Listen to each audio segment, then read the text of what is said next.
The research came about through observations of my husband, who's an ophthalmologist, and when he was viewing people's eyes in a routine examination, he noticed that the vessels, the small vessels at the front of the eye, he could possibly differentiate some things between different patients. The flow of the blood within them could be quicker with a certain cohort of patients, or maybe the diameter of them. So he spoke to his friend who's a cardiologist, Dr. Mark Spence, and together they came up with this idea that you could actually stratify for risk for a major cardiac kind of an adverse event. And that's really came to me with the idea and said, how would we go about looking at this?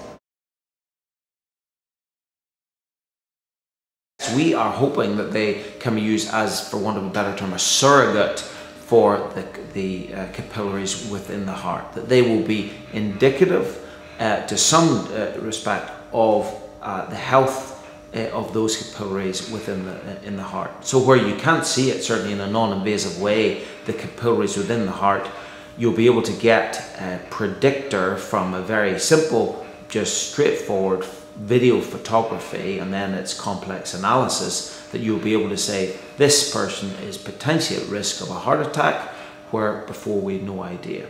without doing much more invasive assessments of the actual cardiac function.